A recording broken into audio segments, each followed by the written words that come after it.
Yeah, my name is Anthony Mapham. I don't text.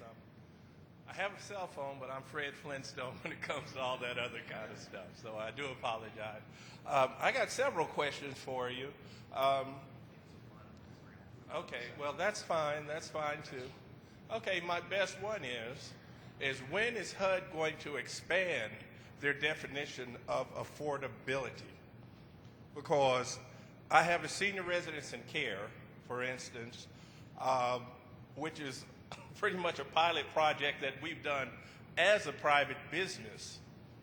And we've seen throughout all of our research and everything else is that the definition of affordability tends to still hinge on being poor or what's considered poor or below average income. But as the population ages, what we're finding is that people who are in the middle to upper middle income, I'm talking about the working professionals like yourselves, the firefighters, the administrators, the teachers, the factory workers, people who are on decent pensions and things like that as they grow older, they are not able to afford the kind of housing that comes about now. And my question is that is HUD ever going to start the process of expanding what is affordable, of what's considered affordability, and offering grants and other subsidies for people who are in the middle, who are being basically forced to be poor in order to be able to afford or finance their later years? Yeah, so address possibly also just what the definition currently is of affordability and then, the possibility of expanding that and these concerns. Thank you very much for your question. We get this question a lot.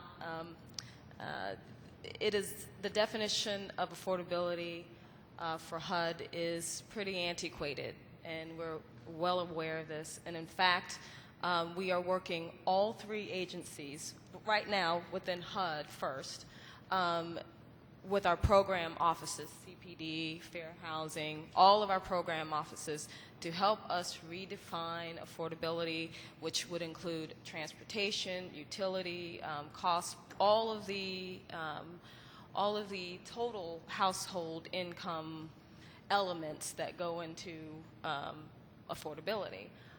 So we are working on redefining affordability within HUD. Across agencies, we're working with our partners at DOT and EPA to expand that definition further. And in fact, the partnership has created 4 separate working groups, one of which deals specifically with redefining affordability that will include housing, energy costs, et cetera. So we are working on that right now and actually have made quite a bit of progress on it. One of the things that we're looking at is the affordability index that was created by the Center for Neighborhood Technology in Chicago. And we're looking at adapting that index to HUD programs and having some success with that, but we are basically vetting that process through our program offices to see how that changing definition would affect their program execution and implementation. So we actually are doing that, undergoing that process right now. And Secretary Donovan is very committed to that process. So thank you again for that question. Thank you, Regina. I appreciate that. We really need to move on to the third livability principle here. So let's go ahead and move in that direction.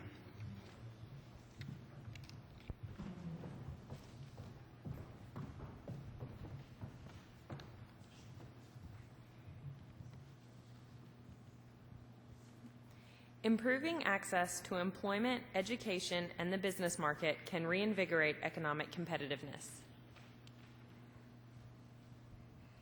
The scenarios we selected to show for this livability principle are located in Greensburg, Kansas, Boston, Massachusetts, Berea, Kentucky, and Chattanooga, Tennessee.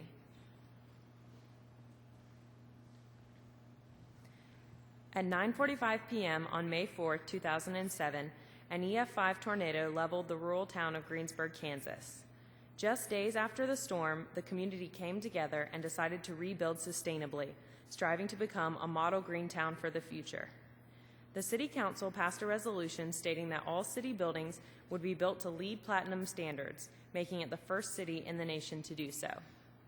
Ever since this landmark commitment was made, Greensburg Greentown, a grassroots community-based organization, has worked side by side with national, city, and county officials, business owners, and local residents to incorporate sustainable principles into the rebuilding process. The city's power will be supplied by 10 wind turbines, and carbon offsets generated from the turbines are being managed by Native Energy and have been purchased by charter supporters. Some of the finished works and works in progress for Greensburg include a Kroger Company prototype for rural grocery stores, the Kiowa County Memorial Hospital that, when finished, will be the first LEED Platinum critical access hospital in the country, and a new LEED Platinum K-12 school. The 547 Arts Center in Greensburg, Kansas serves to raise awareness about the fine arts, both visual and performing. Designed and built by architecture students from the University of Kansas, the Eco Building is used as a gallery space as well as a meeting space for community organizations. Afternoon and evening classes and workshops are offered to children and adults throughout the year. The SunChips Business Incubator, located nearby on Main Street, offers a temporary home to local businesses at an affordable rental rate, giving merchants several years to regain solid financial footing. This effort is helping to bring activity back to Greensburg's Main Street.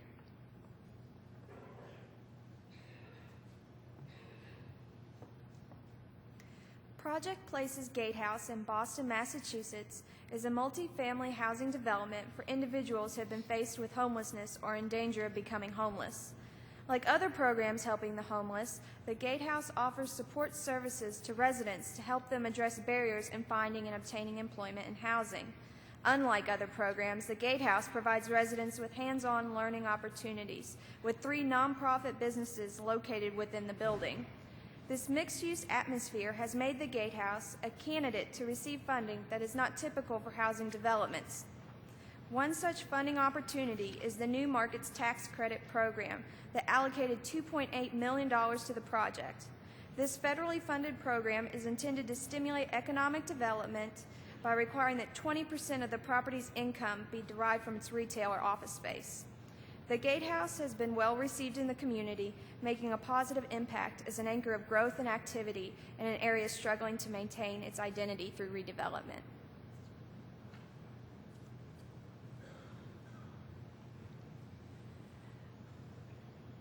When the Chattanooga Transit Authority decided to put a free shuttle service in the downtown area, city planners began looking for a sustainable vehicle option.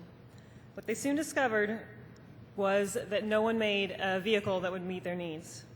Having battled air quality issues for years, they felt it was important for the city to lead by example with their transportation. Rather than wait for someone else to develop a suitable vehicle, the planners took matters into their own hands and decided to create their own. They formed a public-private partnership to test, develop, build, and operate electric vehicles. The Electric Transit Vehicle Institute initiated a living laboratory to test and adapt existing technologies and equipment. Since its startup, the ETVI has put 10 electric buses into use in Chattanooga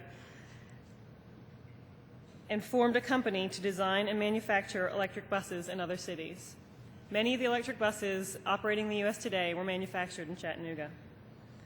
The forward thinking of the Transit Authority has allowed the city to provide clean, cost-effective transportation and increase job opportunities, placing Chattanooga at the forefront of sustainable development.